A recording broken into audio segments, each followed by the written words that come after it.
d'avant-hier, voilà. Là, le prophète avait donné son témoignage. Donc, hier matin, quand j'allais à la maison, à 6h comme matin, il disait à ma femme que moi, là, je ne vais jamais témoigner, moi, ma vie. Non, je serai en train de regarder. Et l'esprit disait comme ça que c'est comme ça, mes paroles qui sortent de ma bouche, là, un jour, je me lever comme ça, et il ne commence pas à me déshabiller. En parlant comme ça, il ne commence pas à me déshabiller. Donc, j'ai vu que non, ça devient très, très sérieux. Donc, c'est pour ça qu'aujourd'hui, j'ai pris la décision de venir témoigner. Pas garder le témoignage, mon frère. Ça doit étudier d'autres personnes. Les personnes qui ont besoin de témoigner, son témoignage pour être sauvé. Amen, amen. Voilà, je vais sûrement être bref parce que mon témoignage est trop long. Je vous avais déjà dit ça à la fin de l'année. Voilà, c'est tellement long. Voilà. C'est tout un parcours. Donc, vous allez comprendre que non, j'ai commencé, j'étais bouddheur.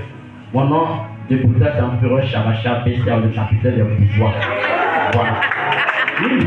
Il n'y a pas un artiste qui ne me connaît pas. Si vous l'entendez à propos, Marco très jeune. En ce moment, c'était Marco Gazol. MG. Voilà. J'allais là-bas, tout là-bas. J'allais là-bas. J'étais un point de bas seulement. Je sais de quoi je fais. Voilà, Fort Boué. J'avais commencé depuis à choper. À propos, je suis rentré maintenant. Voilà, j'ai même arnaqué même ma maman. Sans même avoir quelque chose. Je sais de quoi je parle. Que je faisais le fétiche. Parce que j'ai fait le fétiche. J'ai fait pratiquement 10 ans comme ça dans le fétiche. C'est ça qui m'amenait au Bénin. Même le Béninois ne maîtrise pas tous les fétiches de son pays. Je sais de quoi je parle. Quand je dormais dans le fétiche. Voilà, je dormais dans le fétiche. Et puis je me réveillais. Je remerciais d'abord le fétiche avant de sortir. Retour encore, c'est la même chose. En fait, le fétiche était comme la nourriture pour moi. Je gardais ça. Voilà, je vais sauter quoi. Voilà, c'est ce que je faisais. Même la lagune est brillée ici. Voilà, je suis parti faire offrande à la lagune. Quand j'entrais dans la lagune, parce que le féticheur m'a dit de ne pas avoir peur quand je vais descendre dans la lagune. De ne jamais avoir peur. Par rapport à ce que ça fait, parce que j'ai été donné à la lagune depuis fort longtemps. Mes parents adoraient ça. Moi, je ne savais pas. C'est lui qui a dit ça. Mais l'eau a commencé à se manifester pour la mer. Donc, j'étais parti avec un ami, un autre bouton, et puis on est arrivé là-bas. Moi, je suis descendu, j'étais avec lui. Donc lui, quand il a commencé par faire des tentations, donner à manger, tout, lui il a eu peur. Parce que l'eau la montait. Oh mon frère, c'est pas ce qu'on dit. J'avais tellement peur que ça fait que j'ai fait ça rapidement, l'eau la montait. Avant l'eau ne bougeait pas, mais l'eau a commencé par mûrir. La vague, la lagune, j'ai dit, voilà. Donc c'est après ça, il a commencé par dormir au bord de la mer toutes les nuits jusqu'à 4h du matin avant de rentrer à la maison. C'est ce que je faisais. J'ai fait ça pendant un bon moment. Donc, j'allais, même mon petit frère, je peux marcher mon petit frère, et je vois une fille comme ça, je la baisse, et puis elle a fait devant mon petit frère, je donne l'argent, je m'en vais. Il disait que non, j'ai l'argent. Et c'est ce que je faisais, je me promenais de prostituée en prostituée. C'était mon travail, ça. Sans vous mentir, c'était mon travail. Je faisais ça, ça me plaisait bien. Et je prenais aussi la gomme. J'ai fait près de 20 ans dedans, je crois bien. J'ai pris la gomme, je sais de quoi je parle. J'ai dormi dans, comment on appelle, le fumoir, à Trècheville, le palais de la culture, un fumoir qui est là. Avant, c'est mon coin ça, avec les prostitutions, il y a les bananiers là, c'est là-bas on couchait les filles. Donc vous allez comprendre que je suis en train de vous parler de mon témoignage, c'est pour exhorter aussi les mamans. Les mamans qui cherchent quelqu'un qui a déjà de l'argent, avant de pousser leur fille là-bas, c'est grave. Si un mécanicien veut pousser ta fille, demande si Dieu a dit de l'épouser. Bon, il peut donner ta fille.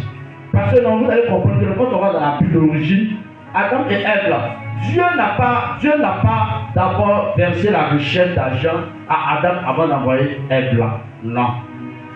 Quand Dieu les a maudits, les deux sont restés encore dans la souffrance pour avoir des enfants. Ainsi que Jacob. Même Isaac, c'est comme ça. Donc vous allez comprendre que ne l'attendez pas que l'homme ait l'argent avant d'aller vers la personne. Je sais de quoi je parle. D'abord, tu ne connais pas le travail de la personne. La personne qui vient, il est déjà à 45 millions. Il achète une voiture de 45 millions. Pourtant, il est payé à 500 000, 300 000 par mois. Qu'est-ce qu'il fait pour avoir ça? Il y a des choses qui sont derrière. Et surtout, le bouddha qu'on dit, parce que quand j'étais au Bénin, on avait la capacité de prendre des filles. On prend une fille comme ça, aller dans les villages, on dit allez-y dans les villages, chercher les filles. Parce qu'il y a des Nigériens, les Igbo là, qui sont là pour acheter les filles. Tu vas souvent, tu dis non, tu fais ton attarant pour dire non, il y a telle personne qui va te payer tel montant. Le montant que non, le travail que tu fais, tu n'arrives pas à gagner, ça doit te payer plus de ça. Et juste une femme, tu as droit à 3 millions. Donc tu vas vendre la fille, on te paye 3 millions. Si tu as pris 6, tout ça c'est pour toi. Donc c'est dans ça que j'étais, sans vous mentir, même les bébés. Donc à un certain moment, les enfants ont commencé par m'aimer. Les enfants ont commencé par m'aimer pour que je puisse vendre les enfants. Mais mon esprit n'a jamais accepté ça. Je dis bien mon esprit n'a jamais accepté. Jusqu'à ce que j'allais vendre mon sperme. Ils ont dit c'est le nom de mes enfants, je ne vais plus jamais avoir d'enfants. Et je suis rentré dans une 7 du moins. Et j'ai déposé la quantité qu'ils avaient demandé. Mais je vous assure que je n'ai pas reçu d'argent de satisfaction. J'étais parti avec des sacs. Mon mari m'a chassé là, le gros sac là. Voilà, j'étais parti avec ça. À un moment, tout devait être rempli. Je devais être riche infini. Mais jamais. Ça m'a jamais donné de l'argent. Rien de tout ça. Mais moi, je ne savais pas. Même quand j'avais commencé avec ma femme, j'avais pris un fétiche où c'était elle qui devait me donner l'argent, elle va mourir. Amen, amen, elle était enceinte en ce moment. J'ai fait des choses horribles sans vous mentir. Je sais de quoi je parle. Mais vous allez comprendre que quand tu as l'appel de le servir là, sonne-toi. Libère-toi. Dieu va te libérer. Il va te libérer. Même si tu étais dans une mauvaise chose. Et quand tu te dis que là, si tu sors, tu ne pourras pas vivre là. Tu as menti. Dieu est là pour te protéger parce que tu as appelé. Il veille toujours sur toi. Il veille toujours sur toi. C'est comme ça que Dieu a pu veiller sur moi. J'ai fait tellement de scènes. Je sais de quoi je parle. J'ai fait des scènes. Ce qu'on appelle scènes là, j'en ai fait. Si je me déshabille, vous allez voir tout mon corps là. C'est rempli de tatouages, des signes. C'est vrai, des signes seulement. Même la fin dernière, la semaine là, il y avait quelqu'un qui avait quitté le village pour qu'il puisse prier pour lui. Donc je voulais me déshabiller, porter boubou pour cacher mes tatouages. Mais le Seigneur a voulu que non, je parte avec marche non. Parce que vous avez regardé, je n'aime pas voir mes tatouages. Même si je sais de quoi je parle, je ne suis pas en train de plaisanter. Voilà. J'ai jamais vu une vie propre. J'ai jamais vu une vie propre. Même j'étais même prêt à sacrifier maman, papa, frère, tout ça. Parce que je disais que moi, ma vie, là, si je n'ai pas d'enfant là, et que je sacrifie mon sperme tout et tout, et que j'ai plus d'enfants, les enfants d'autrui là, mon argent là, je vais les apporter avec. Je vais les donner. Donc c'est les 7 seulement, de 7 en 7, de 7 en 7, de 7 en 7. Donc vous dites que le boutage n'est pas une bonne chose. C'est pas une vie, hein? C'est pas une vie. Oui, cet argent est facile. J'en ai tué les blancs sont morts à cause de moi. Je sais de quoi je parle. Les blancs. J'ai arnaqué pas de. On peut pas compter le nom de pays. Que ce soit Paraguay, Brésil, Argentine, Équateur, Bolivie, Lituanie, Allemagne, Italie, tous les prêtres. J'en ai arnaqué plein de prêtres. Je sais comment les prêtres fonctionnent. Je connais eux-mêmes leurs secrets. Je sais comment les prêtres fonctionnent. Ben, je les ai arnaqués. À la base de quelque chose. Même les Sénégalais, ils faisaient aussi des visas. Ils faisaient les visas, les passeports. J'avais la capacité de vider l'argent des comptes. Et les gens venaient le donner même. Il y avait un caissier du plus grand supermarché qu'on appelle Erevan, qui est au Bénin. Il était venu me donner le papier de ça pour que je puisse vider. Mais vous avez compris que quand j'ai utilisé le logiciel, ça n'a pas marché. J'ai jamais eu. En fait, ça ne m'a pas donné même l'envie même de forcer ça. Les gens venaient et je formais des Béninois dans le boutage. Et ils m'ont pris par là, ils m'ont frappé comme on frappe un serpent. J'étais en fleur de partie. Ils m'ont frappé jusqu'à les piquer prise. Parce que quand le brigadier a fait de me frapper, il m'a passé un agent. L'agent aussi m'a frappé correctement. Après, on va la placer maintenant chez vous. Il a passé ça à un autre agent pour qu'il puisse me frapper. Donc j'ai vu que dans ça là, c'est la mort. Donc j'ai fait faux mort d'abord. Ils m'ont fait coucher. Ils ont essayé de me masser pour qu'ils puissent revenir, ils vont me frapper. J'étais en fait parce qu'ils m'ont frappé de 15h à 17h, je vous dis. Je sais de quoi je parle. Dans la gendarmerie de Cotonou. Je sais de quoi je parle. C'est pour vous dire quoi? La vie là. Je suis en train de sauter.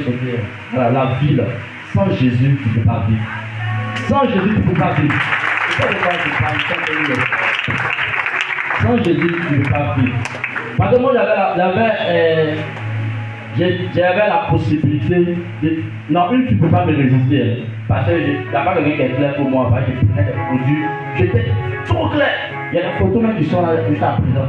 Mais quand je vais supprimer, j'ai pas le courage.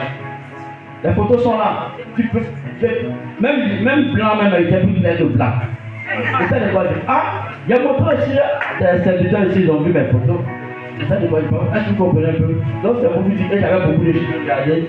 Il y a personne deux ici et ici. Ça était rempli de boules d'oreilles.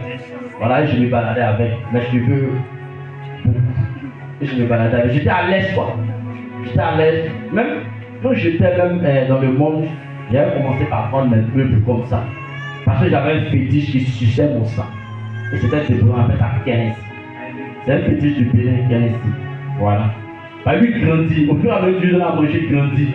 Il grandit. Voilà. Donc lui il suçait mon sang. Il suçait mon sang. Et en marchant maintenant, quand les gens me voyaient, ils disaient que non, lui là, c'est la souffrance de celui.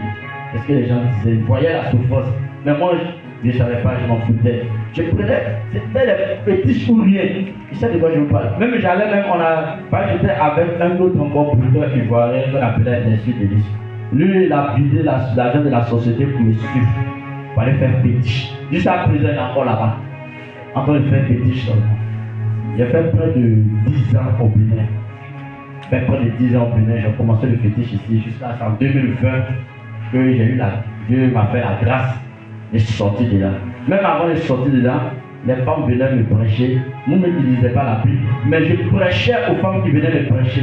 Et elles ont commencé à m'appeler pasteur. Parce que j'avais la possibilité, si tu es malade, tu as quelque chose, des fibromes, des blessures, j'avais la possibilité de poser la main et puis ça marchait. C'est comme ça que je faisais de ça, comment dirais-je, bien comme je suis magicien. C'est tout comme ça. En fait, c'est une grâce que Dieu m'a faite. Mais moi, je ne savais pas. Mais j'utilisais ça dans le monde. Même ma soeur est morte à cause de moi. Parce que son argent, j'ai pris ça. Je l'ai arnaqué. Il a arnaqué complètement. Elle m'a suivi pendant des mois. Ça fait que non, ça a donné une maladie. Elle est partie, elle a laissé 2 enfants, 5 ans et puis 3 ans comme ça. Je sais de quoi je parle. J'allais faire des mauvaises choses. Même mon papa, père à son âme, il n'arrivait pas à me contrôler parce que je ne sais pas, il y avait une capacité de transformer les choses, de faire ce que je voulais quoi. Mais je n'étais pas sorcier, sans vous mentir. Je n'étais pas sorcier parce que quand j'étais petit, je voyais l'ange dans des nuées, des êtres qui me faisaient signe de venir. Mais je les voyais un peu dans le brouillard, un peu comme ça. Et je voyais comment est-ce que la terre allait se transformer en volcan et ça me brûlait. Je sentais les choses. Je sais de quoi je parle et puis je voyais les morts. Je peux rentrer dans telle maison, c'est à les morts là. Les gens sont déjà morts, moi je les voyais. Et ils m'appelaient, je les suivais. Donc c'est un peu mon témoignage. C'est pour vous dire que quand Dieu t'appelle, il faut le servir. La veillée d'hier là, d'avant-hier là, ça a beaucoup. Vous allez remarquer que moi j'ai l'habitude de danser.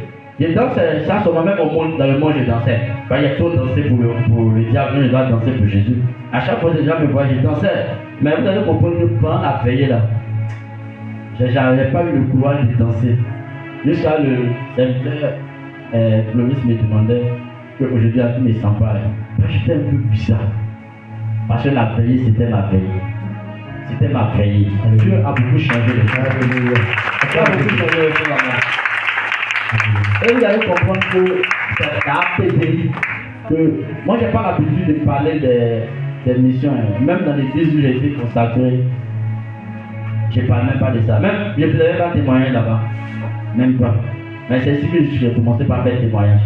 C'est ici que j'ai commencé par faire témoignage. C'est parce que j'ai vu un changement en moi. Malgré que j'ai été consacré et que j'allais au programme dans les églises, tout et tout. Mais vous allez comprendre, il y avait des esprits en moi. Il y avait des esprits en moi. Donc, ce qui veut dire que même le Saint-Esprit était là, mais les esprits disaient à moi, le Saint-Esprit était dehors. Qu'est-ce qui prouve que non? Tout ce que je disais, c'est le Saint-Esprit qui faisait ça. Vous voyez un peu, non? J'avais la capacité de voir les esprits passer comme ça, fond. Je vais donner un dernier détail et puis je vais finir. J'avais pris, vous voyez les bois que les gens font là, comment on appelle, les sculpteurs là font là, les bois là, et que les parents attendent là. Il y a des esprits, des morts qui évoquent dedans. Donc j'avais pris pour l'un de mes amis, et puis j'avais gardé ça sur moi au Bénin dans la chambre. Je lui donnais à manger, si il y a la paix bonbon, et tu dois la paix bonbon. C'est comme ça. C'est quand tu manges là, tu vas manger. Si tu n'as pas mangé, il va t'attaquer. Si tu n'as pas mangé, il va t'attaquer. Donc la nuit, parce que mon esprit n'est pas compatible à cet esprit-là, je vous assure. La nuit, je voyais les esprits qui venaient comme ça, ils sont deux. Là-bas, on appelle les jumeaux. Là, ils venaient comme ça. Ils ne pas sans eux, c'est comme ça ils lâchaient. Ils venaient maintenant se coucher sur moi. J'ai crié, je suis sorti de la maison. Je suis sorti de la maison. L'église céleste n'adore pas Jésus. C'est le diable qui est là-bas. Je suis resté là-bas, j'ai travaillé avec les chargés. Là-bas, les visionnaires, on appelle les holy. Je suis resté avec eux. Ils ont fait des gris pour moi pour avoir l'argent, pour que les blocs puissent payer. Ils font ça. Ils utilisent arc-en-ciel qui est la sirène des eaux, un serpent. Ils utilisent la serpent, il y a les fétiches. Ils utilisent tout ce qui est fétiche. Et ils appellent leur ange là, Michel. Ils ont des parfums que je passais. Si je passe parfum sur moi, je te demande l'argent que tu as donné. Tu ne peux pas résister. Tu ne peux pas résister. Tu as quelqu'un pour résister. Tu ne peux pas. Tu vas donner. Tu vas donner. Il y a des parfums de combat. C'est des trucs comme ça qu'on utilisait. Pourtant, ça appelait les démons en nous. Est-ce que vous comprenez un peu? Alléluia. Voilà. Donc, je vais encore. Chaque dimanche, je serai en train de témoigner ça, je vais finir. Pour que le Seigneur soit. Acclame le Seigneur Jésus pour sa vie.